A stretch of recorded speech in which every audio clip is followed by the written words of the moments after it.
Hello everyone. So in this session we are going to study about the human reproduction. So in the last session itself I told you something about the human reproduction. The humans are unisexual and they show sexual dimorphism. Why they are unisexual? Because each and every organism, each and every human, they have only one sex organ and they show and they possess the related sex hormones, and because of that they are unisexual and they show sexual dimorphism. To understand human reproduction, we have to know some basic concepts of human reproduction, basic phases of human reproduction. In that, the human reproduction consists of the first thing is we have to understand about the gametogenesis first, and then gametogenesis is nothing but production of the gametes, the male gametes and then female gametes. As I told you, each and every human being is unisexual. In male human being, they possess or they secrete male gametes, and in female they possess or they secrete female gametes. The male gametes are known as sperms and the female gametes are known as eggs. So when the human comes to the puberty, or when the gametogenesis starts, when a human produces the male gametes and then female gametes, the insemination phase, the second phase is what we are going to study about. Is first is gametogenesis, the second phase is insemination. In the insemination, transfer of male gametes to the female reproductive tract. So this act, it may be artificial or natural. By means of natural or by means of artificial, the male gametes or the sperms, it has to reach the female reproductive tract, and then when male and female gametes, they fuse with one another, that process is known as fertilization. So the result of the fertilization is formation of zygote. The zygote is diploid in number, so 2n in number, and you just think about it, how it become 2n in number. After the fertilization, after the formation of zygote, what is the next phase? The next phase is the formation of, or the zygote divides, the cleavages forms. The zygote, it has to develop. That development, the cleavages or the stages are there, number of stages are there. So that in that stage we are going to study about the blastulation, gastrulation, morula. So all those things comes in the in that stage. What is that? Cleavage. And then after that, after the cleavage, the next phase is the development, placentation. So placentation is, before the placentation, one more phase is there, that is implantation.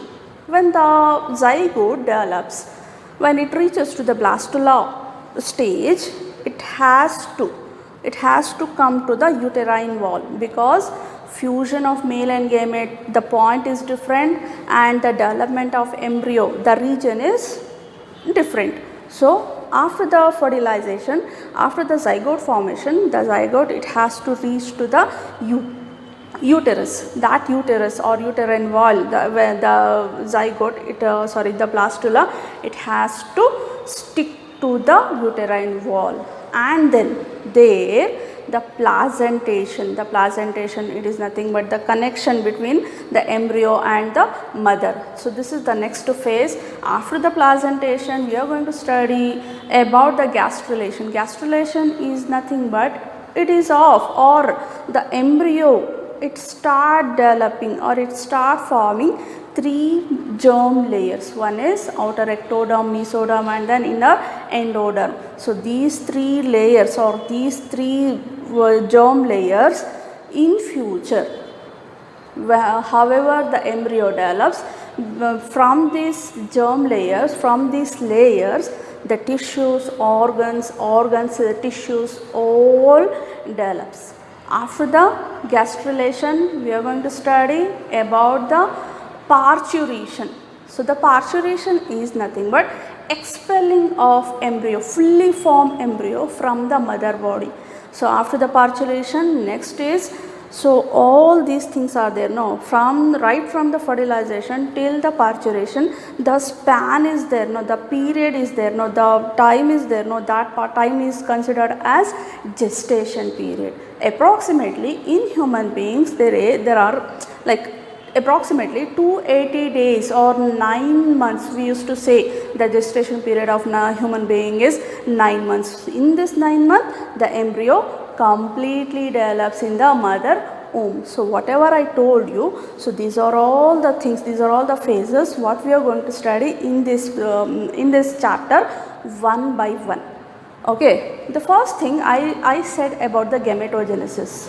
To understand the gametogenesis, it is important, it is necessary to understand the structure, the organ of male reproductive system and female reproductive system, because once if I start telling about the gametogenesis, if you don't know where it is happening, it is of no use. So it is important to study, it is important to understand the organs of male and female reproductive system. So with this we will start with the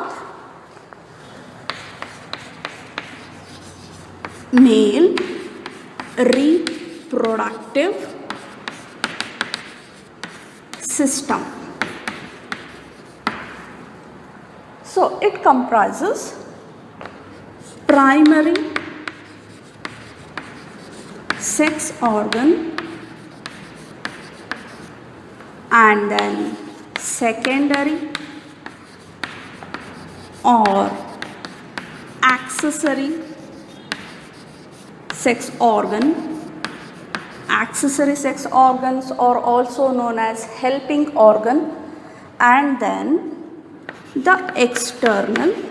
With this we have one more in this, that is ducts, and then next is external genitalia. So these are the organs we have to study one by one. So it's easy, very much easy it is. If you concentrate on this concept, it is very easy. If you understand this, you can come to know what is spermatogenesis. After the spermatogenesis, we are going to study about the female reproductive system. So we will move on one by one. In the primary sex organ, here one organ is there. So that organ is considered as primary sex organ, that is a pair of testes. So this the pair of testes are known as primary sex organ. So this is the side. So this is the organ where sperms produces. Sperms are male gametes. The next is secondary sex organ or accessory organs or helping organs, what I said, no. So in the accessory organs, the seminal vesicles will be there. After the seminal vesicle, prostate glands are present, and the third one is bulbourethral gland. Bulbourethral gland, prostate gland, seminal vesicle, these are known as accessory organs. Accessory organs or helping organs. Why it become helping organ? So our concept is we are going to study how the male gametes synthesizes, and before that we are studying the location of that first. So after the testis, so this is the main point. So this is the main thing what we have to understand here. With this primary sex organ, these are the organs get connected to the organs, this primary sex organ. What is doing there? What is the function of seminal vesicle, prostate, bulbourethral? Because the name itself saying these are helping organ, what I said to you.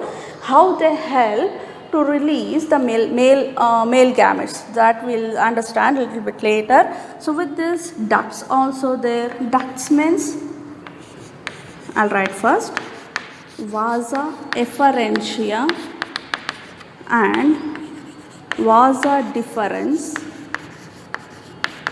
So these two are the ducts which conduct the male sex organ, male gametes from one region to other region. Now, external genitalia, one genitalia is present here, that is penis. So these are all the things we are going to study one by one. First I'll start with the testis here. I'll start describing the testis now. The testis, it is a pair in number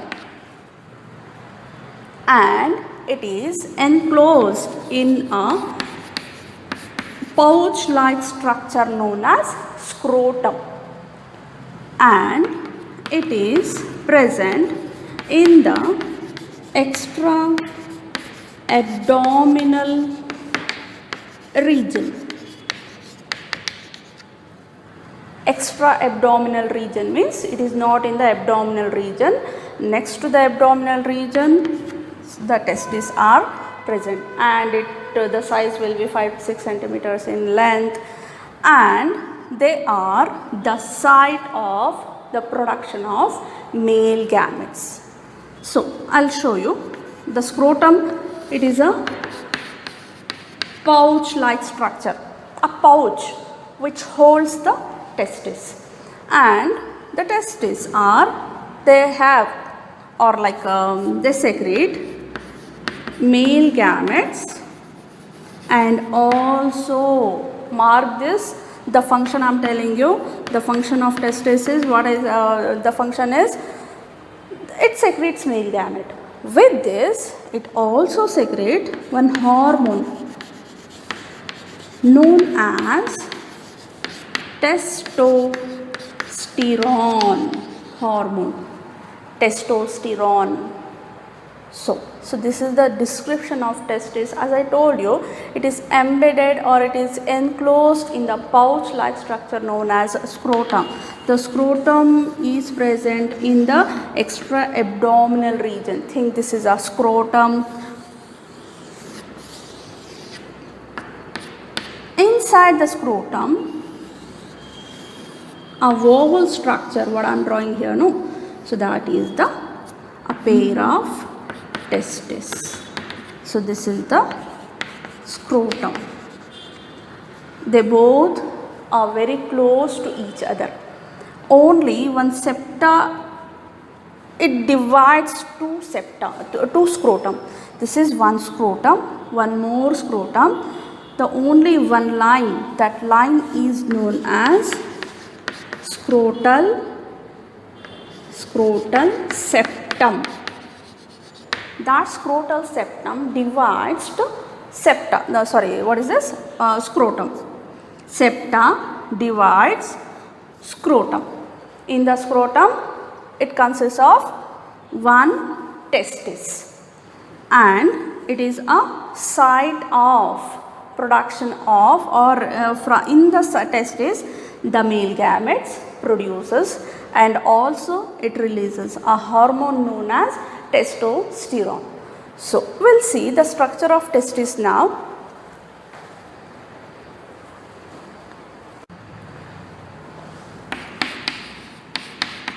The first thing what I am describing you is testis.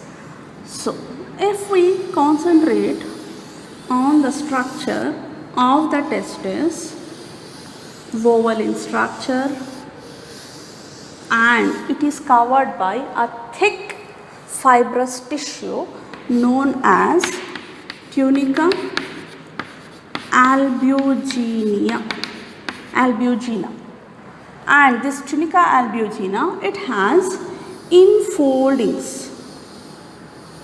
The layer has number of infoldings, so that because of that infoldings, it forms one septa.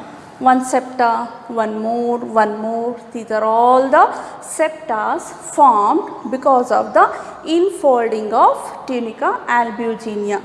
The tunica albuginea, it is just a tissue.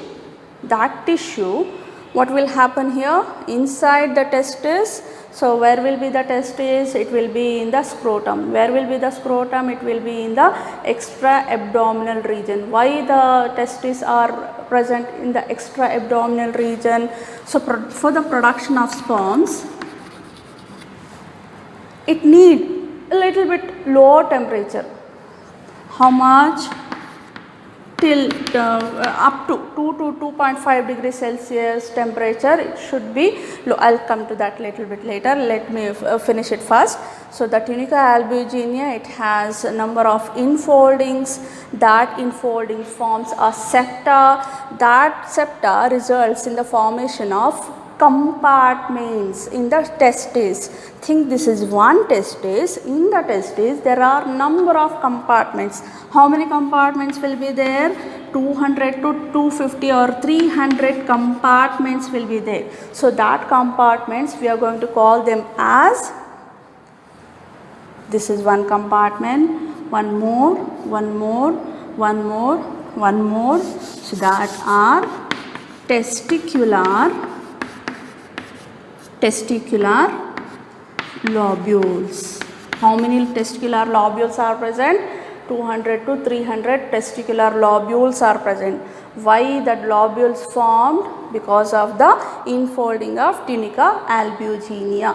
The tunica albuginea, it forms a septa inside the testis. Because of that, number of compartments generates. In the compartments, what is there in the compartments? There are number of folded along tubules are present. So what are those tubules? Those tubules are known as seminiferous tubules. So those tubules are in one compartment. 2 to 3 seminiferous tubules are present. Okay, are you following me? In one compartment 2 to 3 seminiferous tubules are present. Those are highly coiled. Okay, so highly coiled in nature. Alright, so these seminiferous tubules, when we further will study, I will erase this. For the diagram sake, I am just erasing this. I will draw here one more seminiferous tubule. It will be very highly coiled. It will be highly coiled inside the compartment. When it reaches, when it moves forward, it becomes straight. Like this, it will become. So, it will be like this. Like this. Okay. So, when it moves forward, when the seminiferous moves forward, it forms a network-like structure. See how I am drawing here? Just concentrate here. It forms a network-like structure.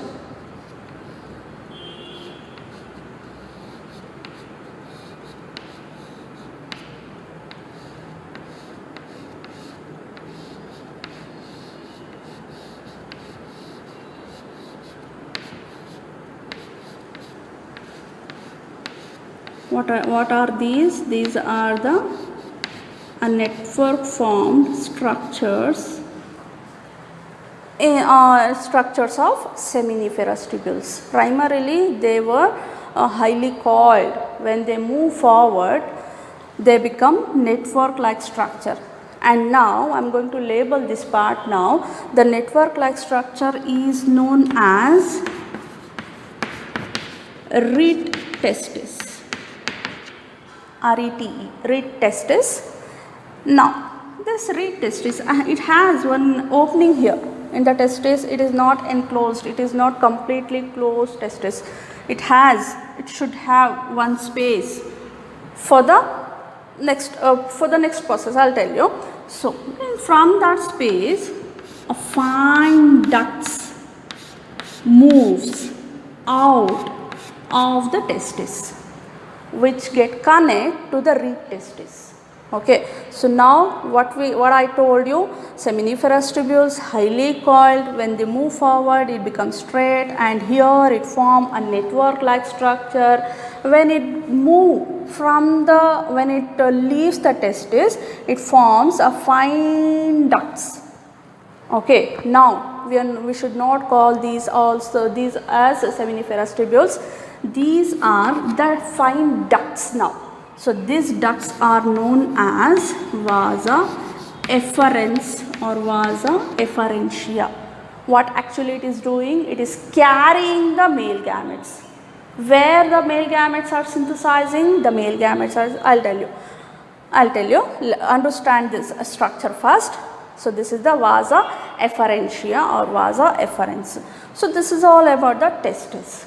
Okay. Now coming to the actual region where the sperms releases, where the sperms produces. So that is seminiferous tubule. Let me take the transverse section of testis now.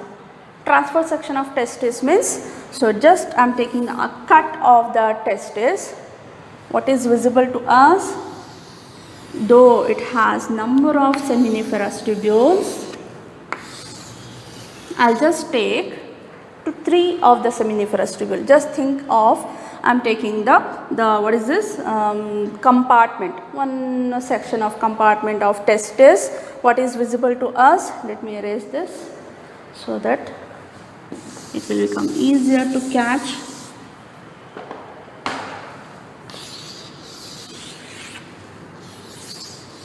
In the TS of testis, think this is one compartment. In the compartment, what we are having? We are having one seminiferous tubule, a cut part of seminiferous tubule, one more. Alright, what actually here it is? So think this is this section I have taken. Alright, so what is visible? Seminiferous tubule, one more. Alright, now what is there in the seminiferous tubule? Let me come from this first. So the empty space is there, no. This empty space, in this empty space, connective tissue is present. Connective tissue. It means in the connective tissue, seminiferous tubule floats. Here all the connective tissues are present. It means here the connective tissue is present. And then the seminiferous tubule is made of germinal epithelium. The seminiferous tubule, this tubule is made of germinal epithelium. The germinal epithelium or the tissue, the epithelium, it is made of 2 type of cells. One is germ cells, one more is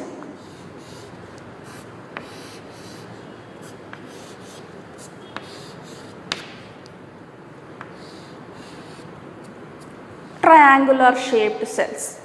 Okay, we have the section of seminiferous tubule here. So the seminiferous tubule is made of germinal epithelium. In the germinal epithelium there are 2 type of cells. One is this germ cells, male germ cells. One more is the cone shaped or pyramid shaped Sertoli cell. This is germ cell, male germ cell. One germ, one more germ cell, one more germ cell, like that you can calculate. Here also germ cells, in between the germ cells Sertoli cells are present. Okay, Sertoli cells and germ cells. So the germ cells are the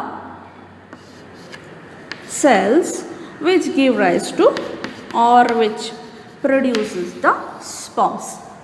How? Here the germ cell is diploid in number. This germ cell undergo meiotic division. The germ cell, I'll write here, germ cell undergo meiotic division. It results in the formation of sperm. Alright, male gamete it is. a male gamete, where the sperms are releasing, from where the sperms releases from the male germ cells. Where the male germ cells are present, it is present in the seminiferous tubules. How many seminiferous tubules are present in one testis? Till up to 900 seminiferous tubules are present in one testis. And what is the function of what is this? Sertoli cells. This Sertoli cells helps or it nourish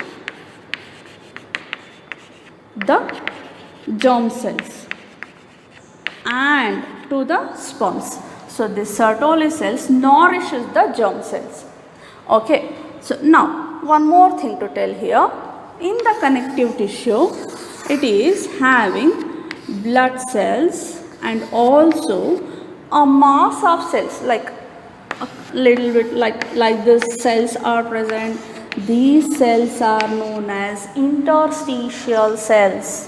So these are interstitial cell. Let me write the actual name of these cells here. Interstitial cells, where it is present? It is present in the connective tissue of the compartment. That connective tissue comprises some blood cells and also some interstitial cells. That interstitial cells are known as Leydig cell. Leydig cell. That Leydig cell secretes testosterone hormones. Hormones are secreted by Leydig cells. Where the Leydig cells are present, it is present in the connective tissue of the compartment, or it is also known as interstitial cells. So we have a complete structure of testis here. Let me tell you, let me complete this first. When the sperm releases from the germ cells, through this duct, it comes to the reed testis. From the reed testis, it is followed by, or it is taken from the reed testis and it is carried by the vasa efferentia. Like this, the sperms are coming. Okay. From every compartment, each compartment has 2 to 3 seminiferous tubules. Each seminiferous tubules comprises number of germ cells. Each germ cells releasing number of sperms. That's not number of sperms. Each germ cell secretes 4 sperms because it is undergoing meiotic division. When it takes a meiotic division, the resultant product will be 4. So in final, 4 sperms are releasing. Those sperms carried from the reed testis, and from this way it will moves. After that, what is there? After this, vasa efferentia, a cone shaped, highly coiled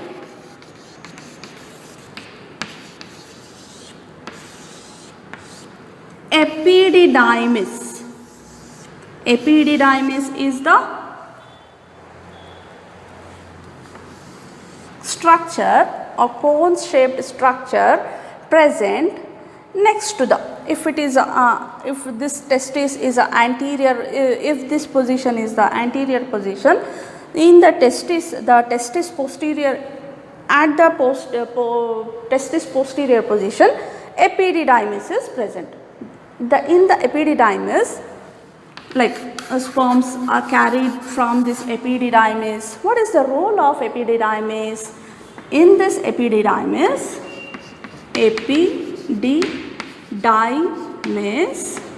the sperms get physiological active.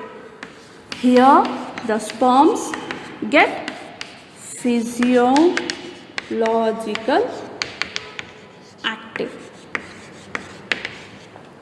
After the activation, through this duct, the sperms carried.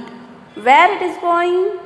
Still, I didn't told you about that. I'll tell you in few minutes. So, understood about this. So, this is the reed testis, after the reed testes, fine ducts are present. Fine ducts are present. That ducts are known as vas efferentia. That vas efferentia opens to epididymis. Epididymis is a cone shaped, highly coiled shaped structure present at the posterior part of the testis. That epididymis helps the sperm to get physiologically active. So after that we have to take the sperms to till the external genitalia. If the sperms, it has to expel from the body. How it get expelled, that we'll see in a minute.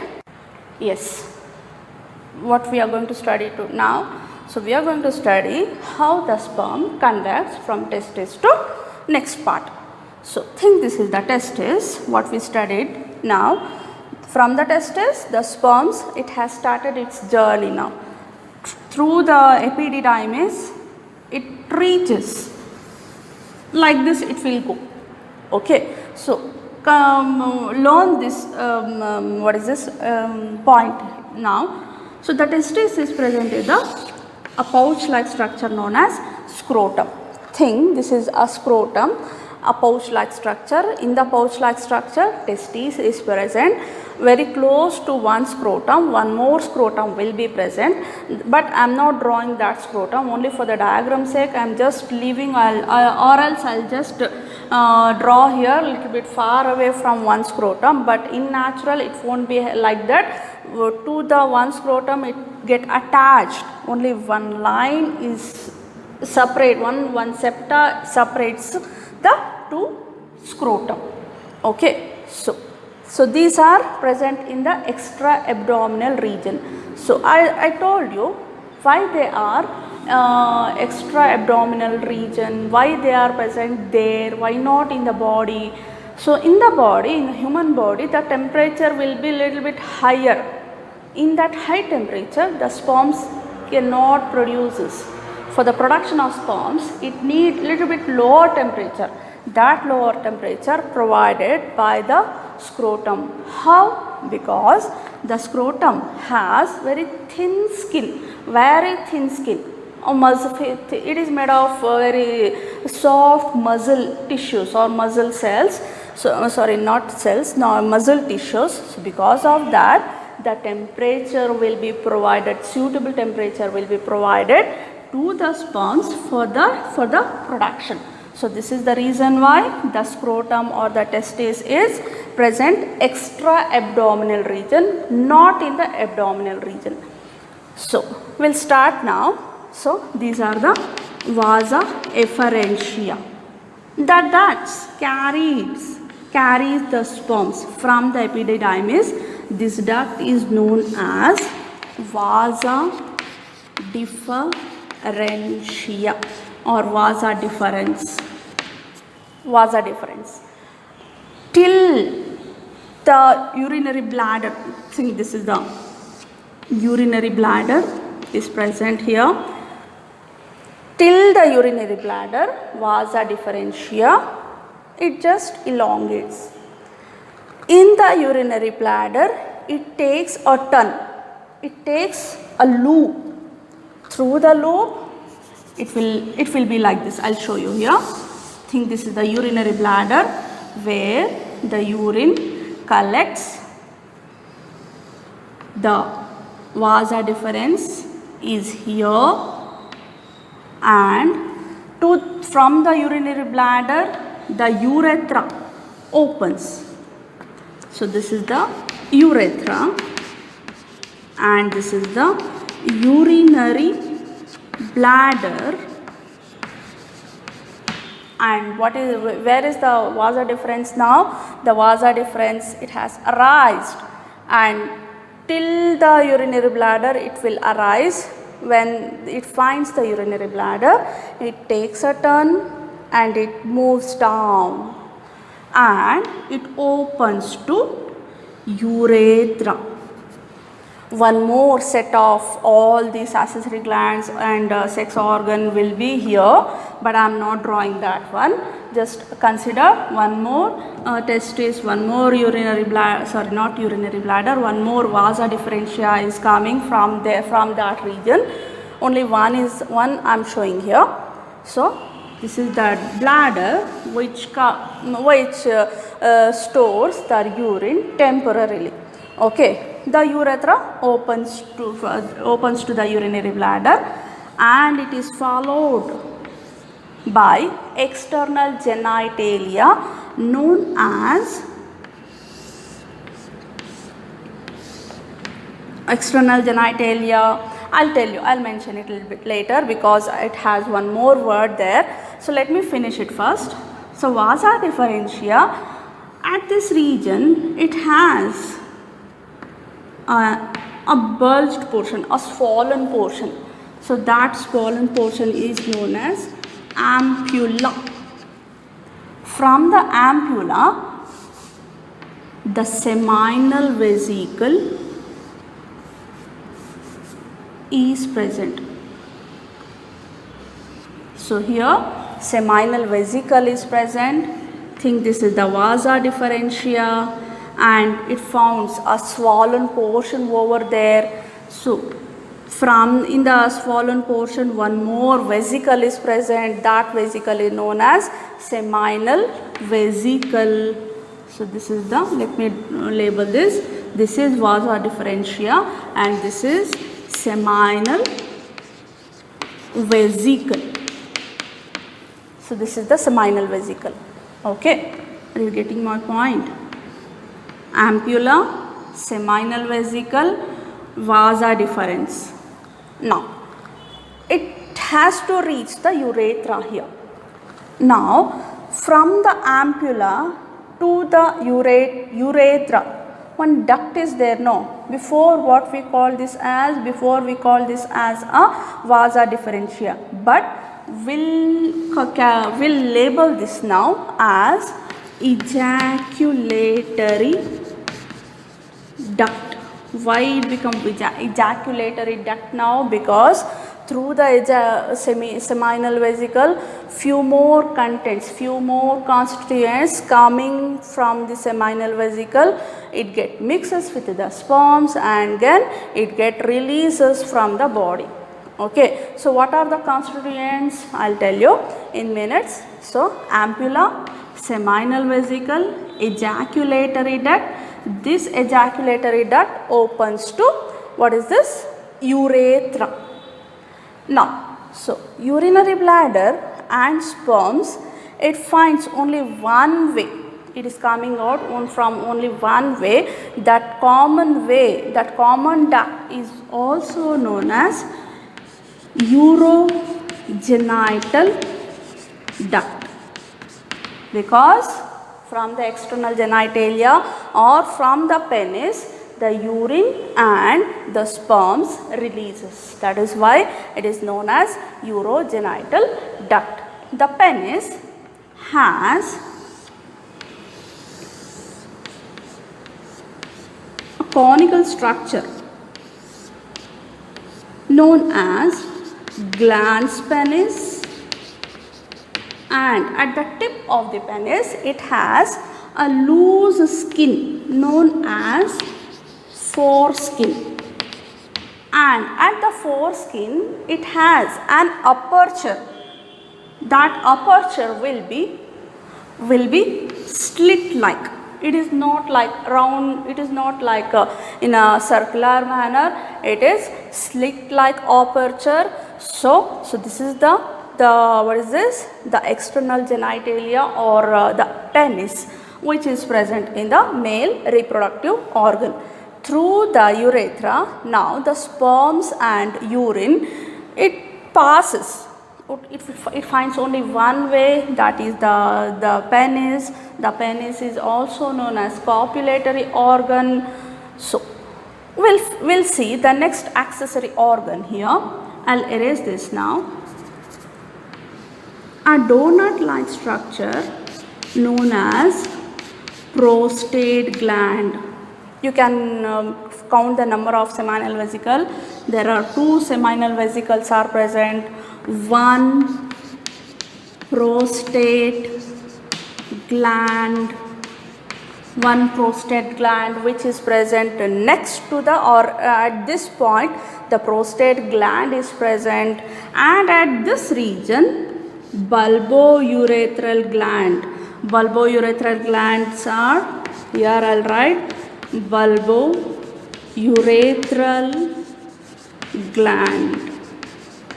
In the NCERT book they have shown somewhere here, but I'll make it clear only for the diagram sake, only for the explanation sake. I have taken the diagram like this. If you want to refer the NCERT book, you can refer, you can copy the diagram from there, but after learning this diagram you can refer that diagram so that it will become easier to understand you.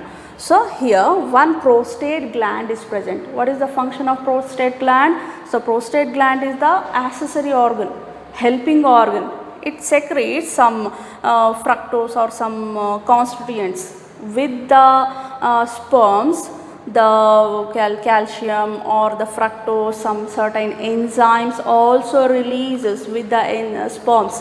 That seminal fluid secretes from the seminal vesicle and from the prostate gland. This prostate gland is present at this region. It is only 1 in number and it is donut in shape. So bulbourethral gland is 2 in number. It helps to lubricate.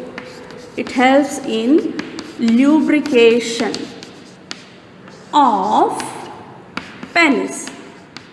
So what is the function of bulbourethral gland? The bulbourethral gland helps in the lubrication of penis. Okay. So after this, after the prostate gland, everything is done now. Okay. So when the sperm releases from the seminiferous tubule, it reaches to the reed testis. From the reed testis, it goes to the vasa efferentia. From the vasa efferentia, it becomes physiologically active in the epididymis. From the epididymis, from the caudal part or from the tail part, it goes to the vasa deferens. So vasa deferens reaches to the urinary bladder. At the urinary bladder, it takes a U-turn, and when it turns the U-turn or when it takes a loop in the urinary bladder, it comes down and it opens to urethra. So what is the urethra? Urethra, it is a duct which opens to the urinary bladder. It takes the urine and it expels, and at the vasa efferentia there is a bulged portion known as ampulla. There the seminal vesicles are present. The seminal vesicle helps in the secretion of seminal fluid. The seminal fluid consists of some fructose, calcium, some enzymes are present in this fluid. When it secretes that fluid, the fluid and sperm, they both carried through this common duct known as ejaculatory duct. That ejaculatory duct opens to urethra. Now the sperm and seminal vesicle, they both coming from the ejaculatory duct, and it comes down through the penis or from the external genitalia. And what is the bulbourethral gland is doing here? It helps in the lubrication of penis. I'll explain you in the insemination part why the penis get lubricate, what is the necessity of lubrication of penis. I'll explain you. So this is all about the male reproductory organ. So in the next class, we'll study the female reproductive organ or female reproductive part. I know it is a new chapter, but learn it. If you have any doubts, just ask me. Okay, thank you.